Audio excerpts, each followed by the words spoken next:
Shalom. Call halal Yahweh Bashem Abishai, Bahashem Rakak Wadash. Double honors unto the apostles and the elders of GMS. Salutations to all my fellow laborers that are doing this work in truth and sincerity, risking their lives and their freedom to do so. To the the confusion of face brothers that are joined unto our ranks, to my fellow laborers, to the Akwaf that are listening and learning. To you I say Shalom. This is your brother Malcolm from the GMS branch here in Chicago. And what you're witnessing is a blitz from Esau. A blitz of defamation and false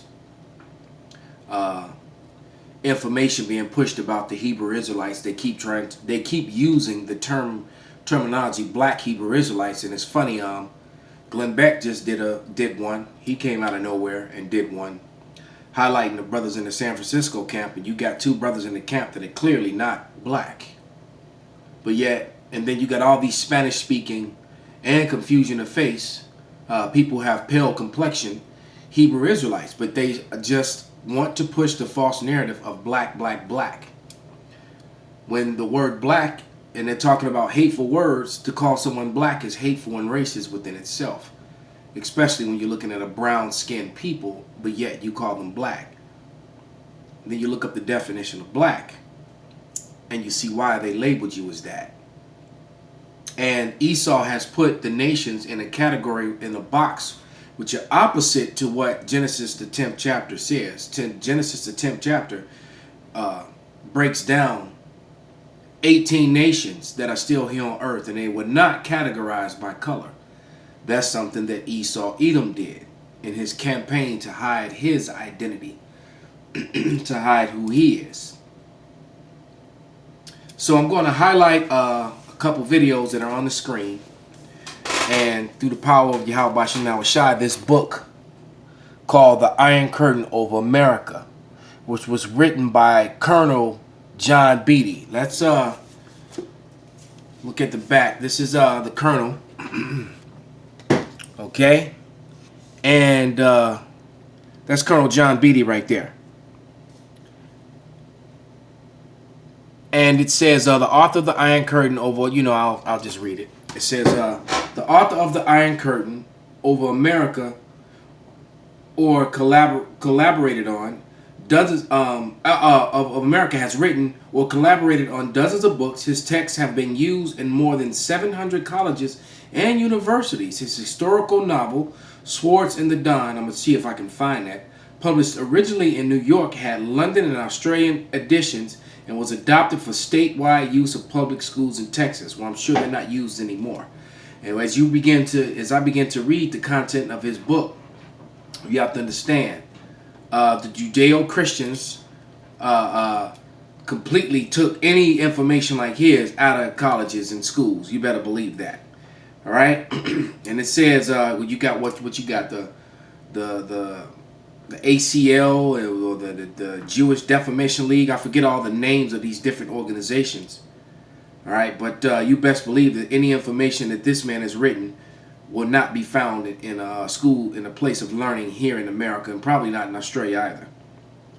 It says his education, he's an M.A. University of Virginia, Ph.D. Columbia University, postgraduate study University of Montpellier, France. His travel in Europe and Asia, and his 5 years with military intelligence service in World War II rounded out the background for the reading and research 1946 to 1951, which resulted in the Iron Curtain Over America. So this is a highly decorated soldier who, by American standards, was highly educated.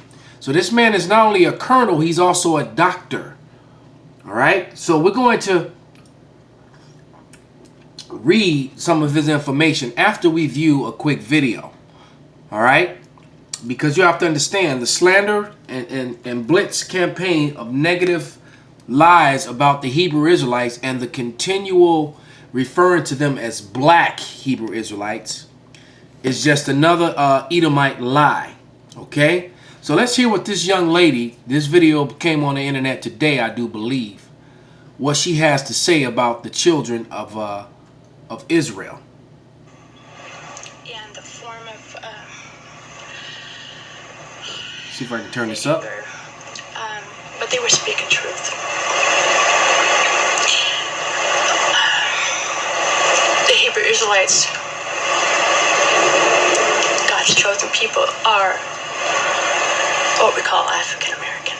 Okay, they're not African and they're not American. They are God's chosen people. And we've been telling you that for many, many years. I've been telling it for over 10, and you got elders and the apostles that have been telling it for much, much longer than I have. Double and triple in some cases. Let's hear that again, what this lady said, because he's talking about the whole thing that happened in with Covington, and you know, with the Covington students, the sellout Gadite, and the brothers of HOI. That's what she's speaking on. So let's go back a little bit.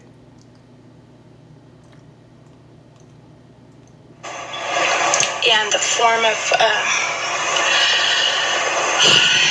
the anger, but they were speaking truth. The Hebrew Israelites, God's chosen people, are what we call African American. Okay, they're not African and they're not American. They are God's chosen people, as well as the Indians and the Mexicans. And it's the first time. And the Northern Kingdom. She says, as well as the Indians and the Mexicans. All right, and a lot of them, the Northern Kingdom, my people are waking up to this fact. A lot of them are. Then the majority of them, remember, 2/3 of Israel is going to be cut off and die on this side when all these things start. And this is the start of it. Part of it is the persecution, and then the race wars, the chip, all that stuff is going to World War III, and then the deliverance of the Israelites. So it's all starting to happen. The demonization of the Israelites. All right? Time you're hearing this, you need to read the Bible. Look at this. The proof is in the Bible, in genetics. Anyways, you need to read. Okay, you need to pray about this.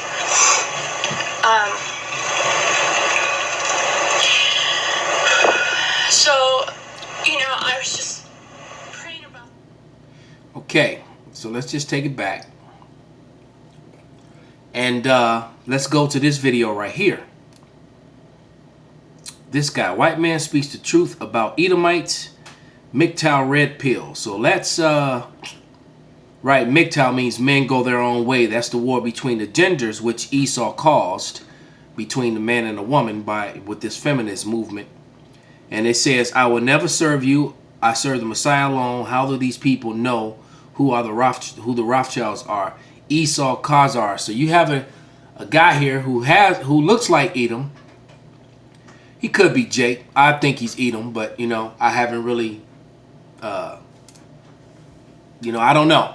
The most I will tell, because some of our people will come looking like him. But the guy above in the middle here, this guy here, Tim Wise, I believe Tim Wise is red and pink as he is. I believe that Tim Wise is actually an Israelite. And all you have to do is watch him speak and hear the passion when he speaks too, and you will see what I understand. But let's watch this unknown guy whose video just popped up out of nowhere. All right, so let's click on him. Okay, so I want to make this video real quick. I just made a long video where I read out all this information, and also I added a couple comments, but I'm going to just show you the information and make sure it's clear so you can actually go and read it yourself. One thing I just want to point out real quick is it's really sad how black people are jumping on this gun on the Hebrew Israelite racism, the false interpretation of the prophecy, the false interpretation of who Edom is, Esau, Edomites. It's the fake Jews. They're not white. They don't claim to be white. White people don't claim to be them. They're different. They come from the Khazars, from the... So here we go. This is a classic Esau against Esau, because he's saying that the people who are the Edomites are the fake Jews, and which is true. They are. But the other white people are too. The ones of them that are not confused in the face, that is. Okay? They have the same forefather. All right? And as we get into William not William, but John Beatty's book, the Colonel, the Dr. Colonel. I don't even know what to call him. The guy's got so many titles. But as we get into his book, he's pretty much saying the same thing. So here you have the Christians, the white, so-called white Christians, throwing the imposter Jewish people under the bus. And the imposter Jewish people are throwing the white Christians under the bus.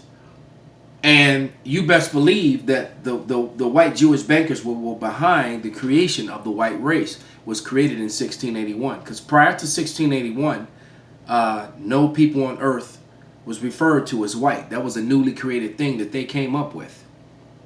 Okay? In 1681 in Virginia. And you can look up the teachings, the study, and the works of the historian Theodore Allen to look more into that.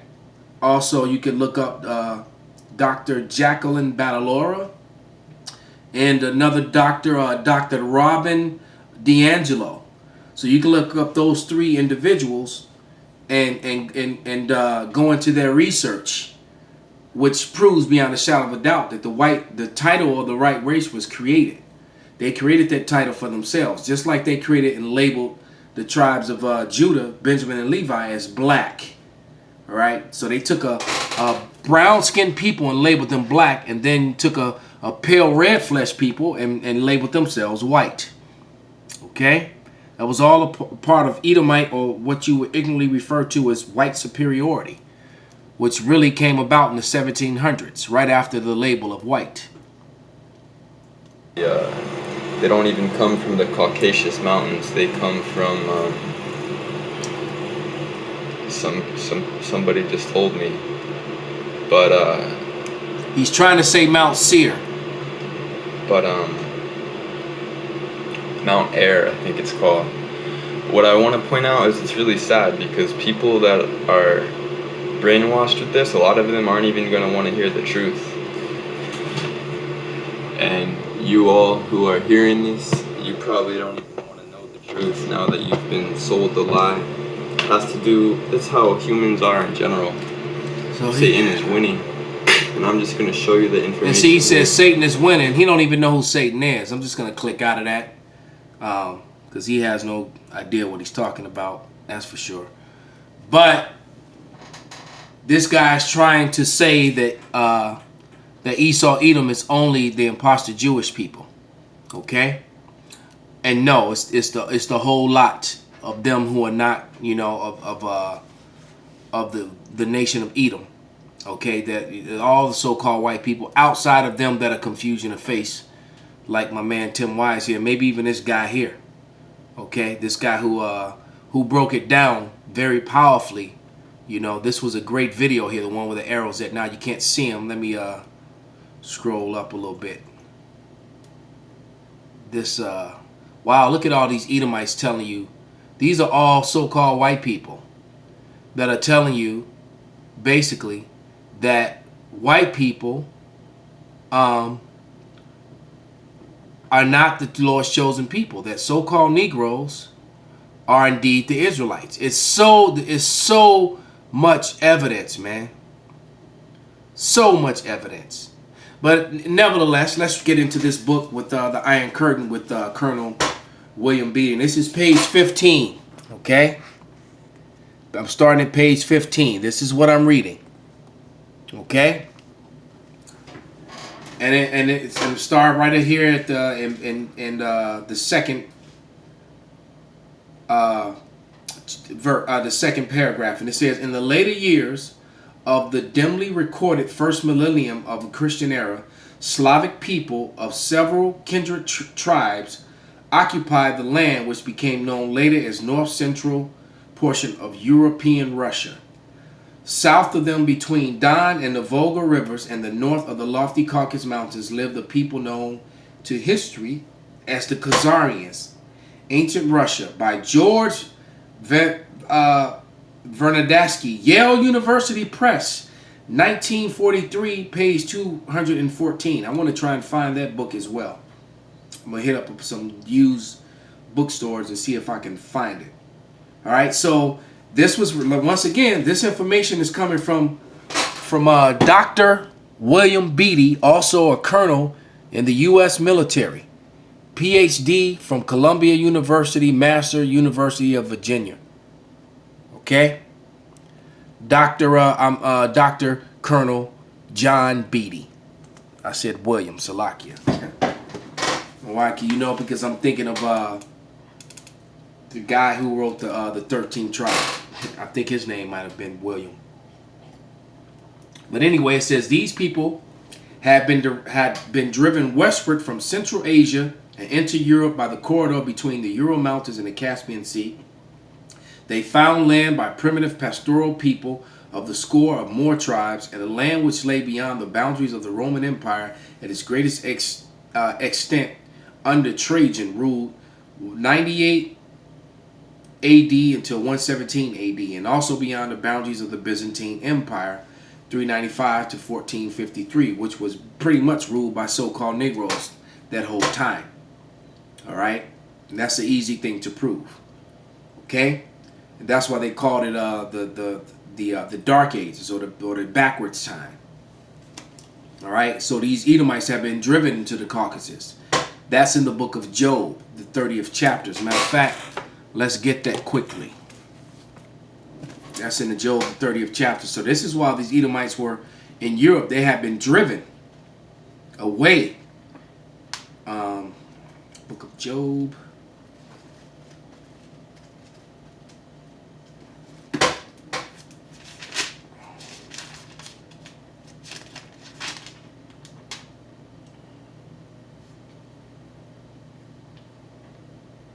Yeah, this is Job 30:1. It says, but now they that are younger than I have me in derision. Esau still has us in derision. Whose fathers I would have disdained to have set with the dogs of my flock. Yeah, whereto might the strength of their hands profit me, in whom old age was perished. For want of famine they were solitary, fleeing into the wilderness in former time, desolate and waste, who cut up mallows by the bushes and juniper roots of meat. Every time I read that, I can't help but think of that movie Quest for Fire, because this was how Edom was living at this time. All right, they were driven forth from among men. They cried after them as a thief. So they were driven up into the Caucasus Mountains, man.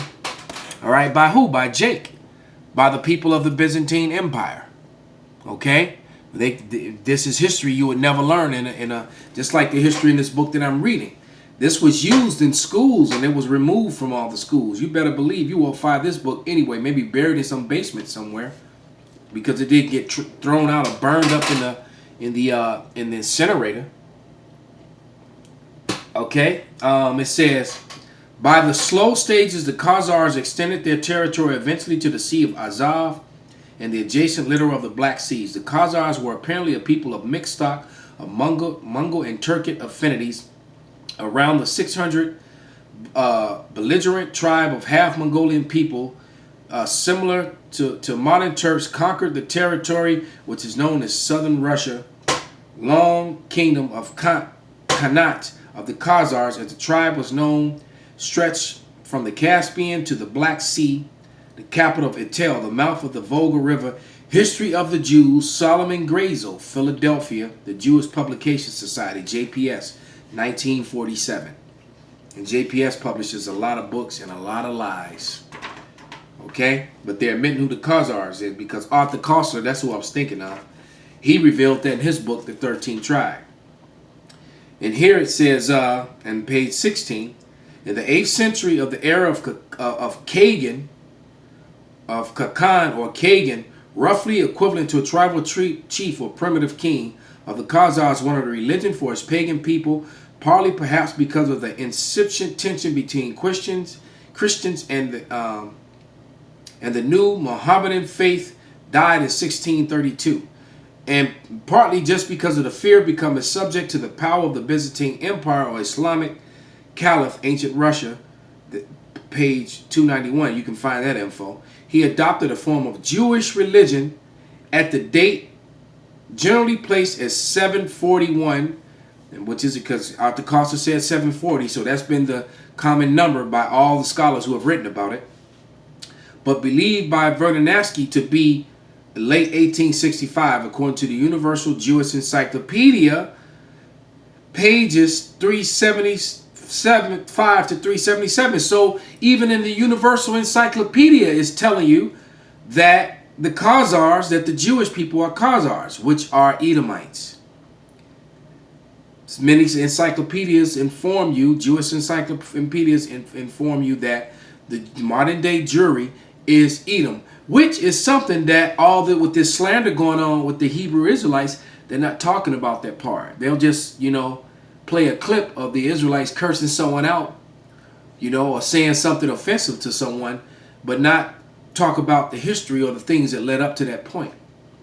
They ignore that part because they're trying to paint a picture. This is how the so-called white man operates, and this is what he does. Okay? And I got to remember to use this book more often and find these books. All right? But right, it says, because that information I just read came out of the History of the Jews, the Jewish Publication Society of America, Volume 3, 1894, pages 140 to 144. Professor H. Gratz gives further details. And here it is. It says, and I'm going to put this in the screen so you can pause and read it. It says, the successor to Bulin, who bore a Hebrew name of Obadiah, was the first to make serious efforts to further Jewish religion. He invented Jewish sages to settle in his dominions, rewarded them royally, founded synagogues and schools, caused instruction to be given to himself and his people in the Bible and the Talmud. And the Bible doesn't match up with another book because they converted to Judaism, not to the Bible. Because if they were following the laws, the statutes, and the commandments, they wouldn't have adhered to the Talmud. All right? And it says, and Obadiah introduced, and it says, in the Bible and the Talmud, it introduced a divine service model on ancient communities. After Obadiah came to a long series of Jewish Kagans, for according to the fundamental law of the state, only Jewish rulers were permitted to ascend to the throne. So they became pretenders, the great pretenders, and they knew that. And all of a sudden you get up to modern day times and they're saying they're the actual people. Let's see what the Bible has to say about that. This is Zechariah 9 and 6, and it reads, and a bastard shall dwell in Ashdod, and I will cut off the pride of the Philistines. All right, so Ashdod is a port city in Tel Aviv, Israel, near Tel Aviv, Israel. So the Bible prophesied that there will be a false, fraudulent people there who had not the Father that would be in that city. All right? And William Beatty has pointed that out in his book. And I'm not going to read, I'll probably maybe do a lesson on this again and just label it part 2. But there's a lot of information in his book on the Khazars that was written by the Colonel. All right? So this is Ezekiel 36 and 35. And I'm going to read down to verse 7. It says, therefore, thus saith Yahweh power, surely in the fire of my jealousy have I spoken against the residue of the heathen and against all Idumea, which have appointed my land into their possession with all the joy of their heart and with despiteful minds to cast it out for a prey. So actually I'll stop right there. So the Bible prophesied that in the future that the Idumeans, the white people, would appoint the land of Israel into their own hands. And they did that. It was a document written in right around the time of World War II called the Balfour Declaration. And then that declaration was implemented in 1947 at the end of World War II. So with that, I hope this was an edifying lesson. Call halal Yahweh Bashim Abashai Bashim Rakakwadash Wa Abad Babal.